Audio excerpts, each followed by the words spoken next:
Hello everyone, welcome back to my channel learn to fly. আজকে class 11-এর আরেকটা topic start করছি, population and environment. তো দেরি না করে শুরু করা যাক। এর আগে আমরা ভারতবর্ষ সম্বন্ধে, তার ঐতিহ্য, রীতিনীতি সম্বন্ধে আগের ভিডিওতে আমরা দেখে নিয়েছি। যদি না দেখে থাকো তাহলে ওটা দেখে এখানের পরের টপিকে আসলে তোমাদের লিঙ্ক করতে সুবিধা হবে। এনিওয়ে, তো এখানে একটা নর্মাল চার্ট দেওয়া আছে যে ইন্ডিয়ার পপুলেশন প্রেডিকশন, যে কত বাড়তে পারে বা কোন জায়গায় গিয়ে দাঁড়াতে পারে। তো 1996-এর পর থেকে দেখা যাচ্ছে আমাদের ধারণ ক্ষমতারও উপরে আমাদের পপুলেশন চলে গেছে এবং আরও বাড়বে এবং ধীরে ধীরে সেটা স্টেবল হবে। তো এত কিছু বোঝার আগে আমাদের বেসিক্সটা জেনে নিতে হবে।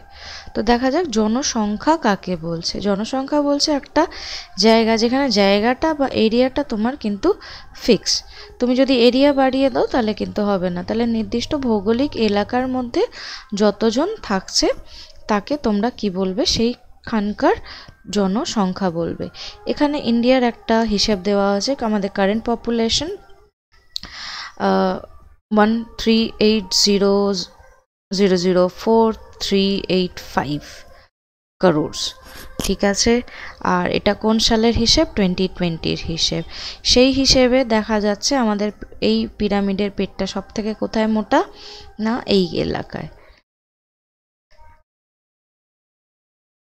তাহলে 15 থেকে 19 বছরের মধ্যে লোকেরা আমাদের দেশে সব থেকে বেশি আছে, ঠিক আছে। কোথায় পেলাম? এই যে 15 to 19 আর 10 to 14, এই এজ গ্রুপের লোকেরা আমাদের এখানে সব থেকে বেশি, এই দুটোতে। আচ্ছা, আর সব থেকে কম কারা আছে? নেই বলতে গেলে 90 to 94-এর মধ্যে কিন্তু লোকেরা আমাদের এখানে নেই বলতে গেলেই দেখা যাচ্ছে। আছে কোথায়? 85 থেকে 89-এর মধ্যে লোকেরা আমাদের 0.1%, মানে অতি কম সংখ্যায় লোক কিন্তু আমাদের এখানে দেখতে পাওয়া যাচ্ছে। আচ্ছা, তাহলে আমরা দেখলাম যে আমাদের পপুলেশন কি হয়েছে। এখন আমাদের পপুলেশনটা মোটামুটি স্টেবল করা শুরু করেছে, কেননা এই পরিমাণটা যদি যত বাড়তে থাকবে তাহলে কিন্তু পপুলেশন এক্সপ্লোশন হবে। তোমরা এইখান থেকে দেখে বুঝতে পারবে যে এই জায়গাটা যতটা সরু হবে তত কিন্তু পপুলেশন কি হবে, স্টেবল হবে। শুরুটা কোথায় ছিল? বাইরের দিকে ছিল। তোমরা এই ভিডিওটাকে যদি ভালো করে দেখো তাহলেই কিন্তু একটা পপুলেশনের ধারণা এসে তোমাদের যাবে। দেখো, নিচ থেকে উঁচু ছিল, আস্তে আস্তে আস্তে আস্তে কমছে, মানে এই সংখ্যাটা 0 to 10, এই নাম্বারটা যখন কমবে আস্তে আস্তে পপুলেশনটা কি হবে, স্টেবিলিটির দিকে যাবে। তাহলে এইভাবে আমরা জনসংখ্যা বুঝলাম। এবার জনসংখ্যার কয়েকটা বৈশিষ্ট্য দেওয়া আছে, ঠিক আছে। এই বৈশিষ্ট্যগুলো অনেকগুলো আছে, আমরা একটা একটা করে দেখব। তাহলে জনসংখ্যার ঘনত্ব, ফার্স্ট টপিকটা কি? জনসংখ্যার ঘনত্ব। তাহলে আমি কি নিয়েছি? একটা এলাকা, 1 কিলোমিটার মানে একটা এলাকা। সেই 1 কিলোমিটার বর্গক্ষেত্রে, ঠিক আছে, যতগুলো লোক থাকবে সেটাই হবে সেই এলাকার জনসংখ্যার ঘনত্ব। তাহলে ফর্মুলাটা কি আছে? মোট জনসংখ্যা প্লাস মোট ভূমির আয়তন।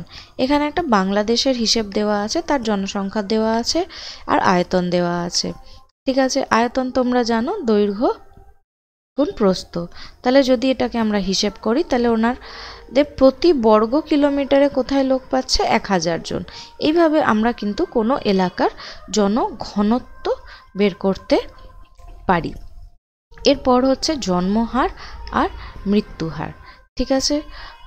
বলছে 1000 মানুষ পিছু কতজন শিশুর জন্ম হচ্ছে তাকে আমরা জন্মহার বলবো। আচ্ছা,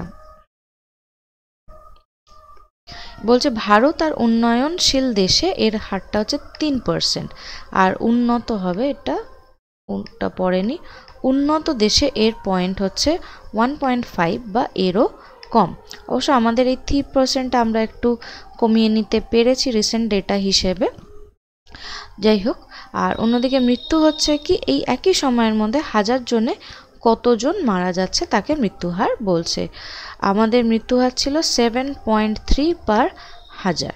মানে এই সময় 1000 জনের মধ্যে 7 জন মারা যাচ্ছিল। আচ্ছা, তাহলে দেখা যাচ্ছে জন্মহারের পরিমাণ বৃদ্ধি হলে কি হবে, জনসংখ্যা বৃদ্ধি পাবে। আচ্ছা, এবার হচ্ছে বয়সের অনুপাত। এটা কি বয়সের অনুপাত? এই পিরামিডটা আমরা আগেও দেখেছি যে কোনো প্রজাতির জনসংখ্যায় প্রাক প্রজননক্ষম, যাদের প্রজনন ক্ষমতা এখনো তৈরি হয়নি, আর প্রজননক্ষম যারা সন্তান উৎপাদনে সক্ষম, আর প্রজনোত্তর মানে প্রজনন ক্ষমতা তাদের লুপ্ত পেয়েছে, এদের অনুপাতকেই বলা হয় বয়সের অনুপাত। তাহলে আমরা এই ছবিটা যদি একটু বড় করে দেখি তাহলে আমরা কি দেখতে পাবো? এখানে দেখতে পাবো আমাদের ইন্ডিয়াতে এই মুহূর্তে এই জায়গার 15 থেকে 19 এই হচ্ছে আমাদের প্রাক প্রজননক্ষম জনসংখ্যা। এদের পরিমাণ কত? আমরা দেখতে পাচ্ছি যে 15 থেকে 19 আগে যা ছিল এখন 5 থেকে মানে 0 to 5 ইয়ার্স একটু কমে গেছে। ঠিক আছে, এই যে কমে গেছে, এরা নেক্সট টাইম এই জায়গাটাতেই চলে আসবে, এরা এর ওপরে যাবে, এইভাবে আমাদের নাম্বারসটা কিন্তু দেখতে হবে। তাহলে প্রজননক্ষম কারা আছে না 20 to around 49-50, এই যে লেভেলটা, এই লেভেলের অবধি 49 to 50 মানে এই লেভেলে যে লোকেরা আছে তারা প্রজননক্ষম, এদের পরিমাণ আমাদের দেশে এখনো সব থেকে বেশি। আর অ্যাবভ 55 থেকে লোকেদের সংখ্যা কিন্তু আমাদের দেশে কম। তাহলে এটা একটা ভালো সাইন যে আমাদের দেশের পপুলেশনের যে প্রপোর্শন সেটা কিন্তু যথেষ্ট ভালো আছে। এরপরে দেখছি লিঙ্গ অনুপাত। বলছে প্রথম প্রজাতিতে পুরুষ আর স্ত্রীর অনুপাতকেই আমরা কিন্তু লিঙ্গ অনুপাত বলি। ঠিক আছে, ভারতের এক মুহূর্তের ক্ষমতাটা কত? অ্যাকচুয়ালি হওয়া উচিত 1:1, কিন্তু ইন্ডিয়াতে প্রতি 1000 জন পুরুষ থাকলে সেখানে মহিলার সংখ্যা 1020, মহিলাদের সংখ্যা অনুপাতে একটু বেশি। ঠিক আছে, সেখানে বিশ্বে এটার সংখ্যা হচ্ছে 100 জন পুরুষ থাকলে সেখানে 101 জন মহিলা আছে। আচ্ছা, এরপরে আর কি কি আছে জনসংখ্যার? পরিবেশগত বাধা। ঠিক আছে, খরা, বন্যা, রোগ, খাদ্য অভাব এইগুলো কিন্তু জনসংখ্যাকে প্রভাবিত করে, মানে জনসংখ্যা বৃদ্ধি হতে দেয় না। পরিযান, কোথাও মানুষ এক জায়গা থেকে আরেক জায়গায়, যেমন বাসস্থান, অনুকূল পরিবেশের সন্ধানে এক জায়গা থেকে আরেক জায়গায় নিজেরা চলে যাওয়ার ঘটনাকে পরিযান বলে। এই ঘটনা আজকে কোনো নতুন নয়, যুগ যুগ ধরে কিন্তু এই ঘটনা সারা বিশ্বেই কিন্তু ঘটে এসেছে, যে মানুষ এক জায়গা থেকে বা অন্যান্য জীবেরা এক জায়গা থেকে অন্যান্য জায়গায় তাদের প্রয়োজন অনুসারে চলে যায়। আচ্ছা, জনসংখ্যার অস্থিরতা। জনসংখ্যা একটা স্থায়ী কখনোই কোনো কোয়ান্টিটি নয়। আমরা আজকে এখানে হয়তো আছি, কিন্তু কালকে হয়তো আমাদের এই সংখ্যাটা একই রকম থাকবে না। জন্মহার, মৃত্যু হার এইগুলো কিন্তু সবসময় একটা চেঞ্জ করা ইভেন্ট, সেই জন্যই কিন্তু জনসংখ্যা কখনোই স্থায়ী প্রবলেম নয়। এর আগে বছর 20 আগে বা বছর 40 আগে আমাদের দেশে পপুলেশন এক্সপ্লোশন ঘটে, মানে প্রচুর জনসংখ্যা হয়ে দাঁড়ায়। এরপরে ধীরে ধীরে ধীরে ধীরে আজকের যে আমাদের কাছে ডেটা আসছে, যে আমাদের সেই এক্সপ্লোশনের জায়গা থেকে আমরা ধীরে ধীরে নিজেদেরকে সরিয়ে নিতে পারছি। আচ্ছা, জনসংখ্যার বিন্যাস হচ্ছে যে আমরা এক জায়গায় যে জনসংখ্যা সবসময় এক নয়। মানে যদি তোমরা দেখো যে শহরাঞ্চলে কি হয়, লোকসংখ্যা বেশি, গ্রামাঞ্চলে লোকসংখ্যা কম, মানে দরকার অনুযায়ী লোক এক জায়গায় একত্রিত থাকে, আবার কোনো জায়গায় লোক ছড়িয়ে ছিটিয়েও থাকে। তাহলে এটা 3 ধরনের হতে পারে। সমসত্ব মানে একটা এলাকায় একদম ইভেনলি লোকজন ডিস্ট্রিবিউট হয়ে রয়েছে, যে তাদের মধ্যে ইভেন ডিস্ট্রিবিউশন রয়েছে।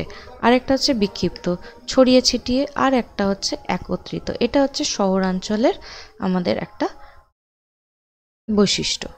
তো যাই হোক, আমরা দেখে নিচ্ছি জনসংখ্যার ঘনত্ব আর বিন্যাসের মধ্যে ডিফারেন্সটা কি। ঠিক ঠিক আছে। ঘনত্ব কিসের ওপরে নির্ভর করে? নির্দিষ্ট ভৌগোলিক অঞ্চলে নির্দিষ্ট করে।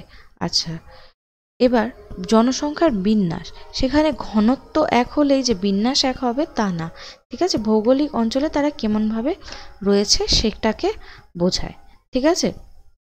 আচ্ছা, আবার বলছে কোনো নির্দিষ্ট অঞ্চলে প্রজাতির সদস্যের সংখ্যাকে বোঝাচ্ছে, ঠিক আছে। আচ্ছা, এটা হচ্ছে তাদের বিন্যাসের রীতি। 21 সালে আমাদের দেখতে হবে ঘনত্ব ছিল 438.80 পার বর্গ কিলোমিটার। 1 কিলোমিটার বাই 1 কিলোমিটার এরিয়াতে 438 জন লোক থাকছে। সেখানে তোমার উত্তরপ্রদেশ, মহারাষ্ট্র, বিহার, ওয়েস্ট বেঙ্গল এইখানে কিন্তু জনঘনত্ব আরও বেশি। এখানে যদি দেখো ইন্ডিভিজুয়াল এলাকাগুলোয়, তাহলে এখানে 500 থেকে 700 লোকও কিন্তু দেখতে পাবে প্রতি কিলোমিটার এলাকায়। তাহলে এটা কি জনসংখ্যার বিন্যাসকে বোঝাচ্ছে। আচ্ছা, আশা করি তোমাদের ছোট্ট টপিক ছিল, বুঝতে সুবিধা হয়েছে। এর পরের থাকবে জনসংখ্যার বৃদ্ধির বিভিন্ন দিকগুলো এবং কারণগুলো। আর তোমাদের যদি ভিডিওটা ভালো লেগে থাকে তাহলে একটা লাইক আর শেয়ার করে দিও, সাবস্ক্রাইব করতে ভুলো না, তাহলে নতুন নতুন টপিক তোমাদের পেতে অসুবিধা হয়ে যেতে পারে। যাই হোক, আমার হোয়াটসঅ্যাপ আর টেলিগ্রাম চ্যানেলের লিঙ্ক এই ভিডিও ডেসক্রিপশন বক্সে দেওয়া থাকবে, সেখানে তোমরা চাইলে জয়েন করে নিতে পারো। বন্ধুদের সাথে এটা লিঙ্কটা শেয়ার করো যাতে তারাও এখান থেকে পড়ে উপকৃত হতে পারে। আশা করি তোমাদের দিনটা ভালো যাবে। Thank you.